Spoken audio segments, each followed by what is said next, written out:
In a remote area of Texas, archaeology professor Hopper and his dog are looking for a group of hippies that went missing in the 70s. He finds a van that was abandoned there decades ago with a journal, which has a picture of the owners and notes with drawings about the local legends. Nearby, he sees a deep hole in the ground that his dog won't come close to.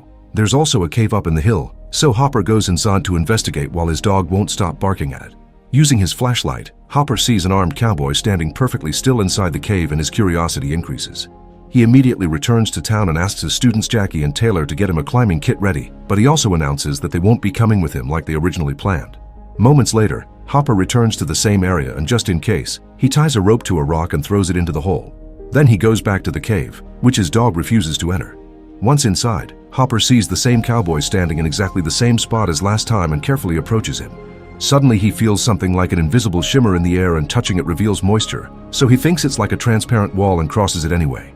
2 days later, Taylor tells Jackie they should go looking for their professor, who has been missing since he left. Jackie refuses to go hiking because it's dangerous, but she accepts to go if Taylor gets them a vehicle. Taylor has no choice but to call their classmate Kara, who has a crush on him. Tara brings her dad's Jeep but also her little sister Vives and the girl's best friend Furby, who has a crush on Jackie. The kids will record everything for a school project and their social media, and they brought cameras for everyone. On their way to the cave, Taylor explains Hopper has been obsessed with finding a group of hippies that got lost in the 70s while looking for the Fountain of Youth, which supposedly is hidden in the area. When they arrive, the group checks out the van and when they find the pictures, they discover the missing hippies were actually Hopper's parents, which explains his obsession. After they take a group photo, Furby trips over some worn-out rope tied to the van, so they follow it until they find another cave entrance. Ignoring the spiders as they go deeper inside, Jackie goes down through a small tunnel and discovers that the rope has been cut. Taylor takes a closer look at it and decides it's not Hopper's rope because it's too old. Jackie looks around the tunnel with her flashlight and notices that the cave is very deep, so they'll need proper equipment to go looking for Hopper safely. The group gathers all the exploring equipment from the Jeep, and since Furby's staying because he's afraid of the dark and creepy crawlers, they leave him a radio so he can keep watch. Very carefully, the group starts climbing down the tunnel in the cave and they come across the mysterious shimmer, which they touch and notice how the air changes. Then a flashback reveals what happened to Hopper when he crossed the barrier. As he went deeper inside, the cowboy started to move as well and a strange light began to flicker. Suddenly Hopper heard some creepy noises and a scream, so he immediately ran away. Once outside, he was shocked to see it was already nighttime even though he had been in the cave for just a few minutes.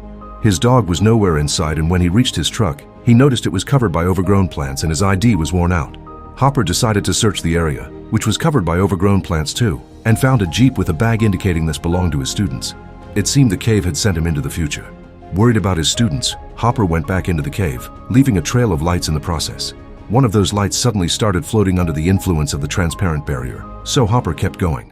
Back in the present, the group continues to explore the cave, and in another dark tunnel, they hear the same creepy noises Hopper heard before. The girls are scared of something dangerous living here and decide to leave, ignoring Taylor's worry over Hopper. Jackie goes first, but as she begins climbing, the rope is suddenly cut off, causing her to fall. Taylor tries to catch her and fails, so he hurts his arm and Jackie hurts her leg. Then Taylor tries to check the second rope, but that one has been cut off too. Some of them think Furby did it as a prank, although Vive says he isn't the type to do this, but when they try to contact him through the radio, he doesn't answer. The group starts to argue over what to do next, only to be interrupted by a loud thud coming from the tunnel. Taylor tries using the radio again, and this time a raspy voice replies, "Help me," and says his name is Furby.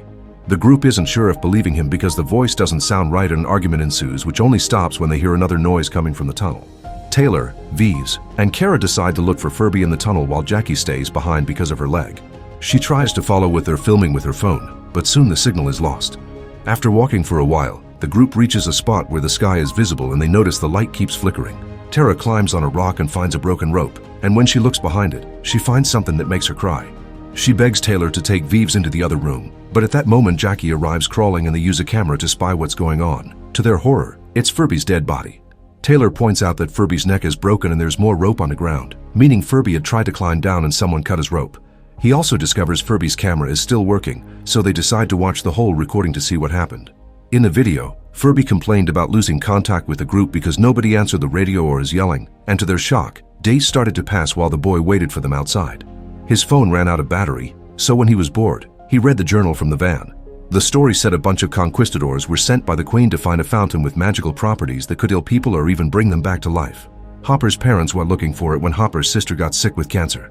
Days continued to pass outside, and eventually Furby ran out of food and water, so he wanted to leave. He thought his friends were dead, but he still needed to find them to get the Jeep keys. Furby began climbing down the hole, and when he crossed the invisible barrier, he noticed the sky was changing at crazy speed. Suddenly his rope snapped, and poor Furby fell to his death, explaining the thud the group heard earlier. Shocked and disturbed, the group stops the video and discusses what they saw. It seems days passed outside while they've only been here for an hour, so something is going and they need to leave immediately, especially since Taylor thinks that the flickering light is the sun going through the day-night cycle very fast. Since Kara is the only adult with no injuries, she will be the one to climb out and get help by using SOS beacon. As she starts going up, Kara can feel the air changing, and soon she makes it out only to be shocked by the landscape she finds. The whole area has become a creepy barren land. To make matters worse, the rope is gone and Kara can't stop coughing because of the weird air. As a huge sandstorm starts approaching in the distance, Kara tries to use the beacon, but there's no signal. At that moment, Kara sees a strange triangular object floating in the sky and decides to go back down. When she reunites with the group, she tells them what she saw, but they don't believe her because from their point of view, she's only been away for a few seconds. Kara swears she was out for longer and gives them her camera she saw. In return, Taylor shows her his own video, proving it's only been a few seconds for them. The group finally stops being in denial and accepts that time passes faster outside the cave, which means they've been stuck here for weeks. The ropes haven't been cut off. They wore off with time and friction. And Taylor's theory is right. The flickering light is the sun going through the day quickly. This is the fountain of youth because they're stuck here as youngsters forever. The group really wants to get out of here, so Taylor checks Furby's body to get his rope, only to realize something. He hadn't landed on top of the radio, yet it's still smashed. They decide to rewatch Furby's video again and discover that after the fall, he wasn't dead yet, only unconscious.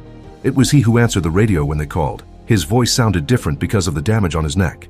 Suddenly, a mysterious person appeared off camera and killed Furby. Now the group is even more desperate to leave, so Kara tries to climb out once more. While the group waits, Vives checks Furby's video again and notices that the sky is changing its color. This means each flicker isn't a day, it's a whole season, and what Kara saw outside was a destroyed Earth in the far future because they've been down here for years. Suddenly something falls through the hole. It's some sort of futuristic ladder. Clara tries climbing it, but she has to go down when she notices a person in armor coming down.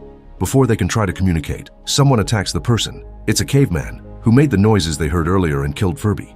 A fight ensues, but the futuristic guy puts on a special collar on the caveman to subdue him before turning toward the group as he takes away the stairs. Terrified, the group starts running away and doesn't stop until they see some light. They find a few lit torches and two bodies on the ground. It's Hopper's parents, who have been down here for decades.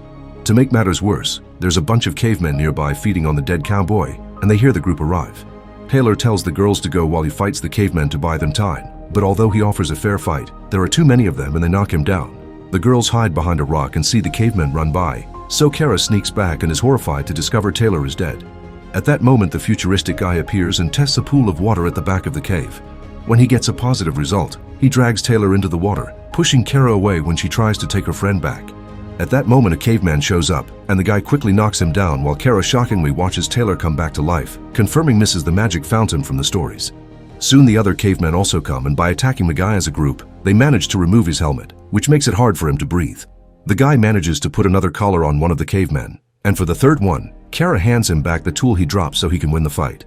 Those futuristic tools put all the cavemen to sleep. Afterward, Taylor tries to give him back his helmet so he can breathe, but the guy shows them he's out of time. At that moment, Vives and Jackie join them, and since the futuristic guy can't speak their language, he plays some recordings on his computer glove so they can understand what happened. When the group disappeared, their case was all over the news and their families were pleading for help. Several thousand years passed since then and Earth became uninhabitable, so humanity left in a giant spaceship called the Ark, which is what Kara saw in the sky earlier. After the video is over, the guy dies.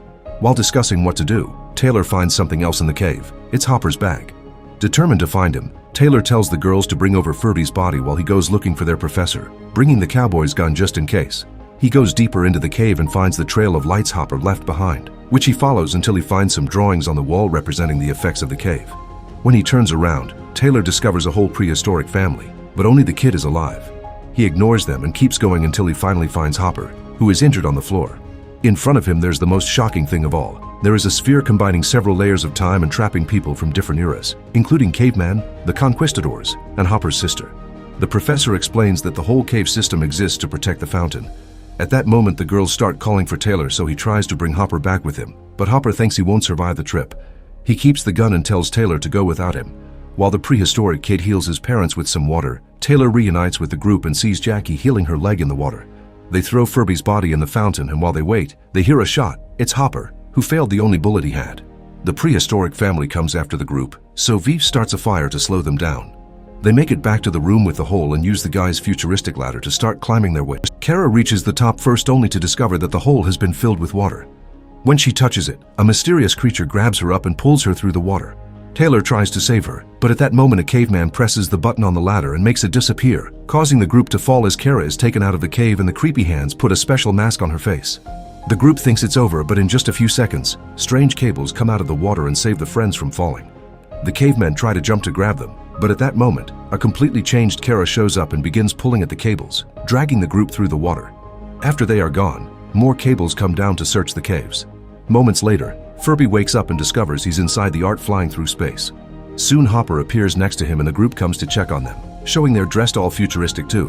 On another pool, Hopper's parents also show up, and they're welcomed by his sister who is fully healed now. Now everyone can travel together to Mars with the rest of humanity to start a new civilization. Make sure to subscribe and turn on notifications so you can watch more videos like this. Thanks for watching.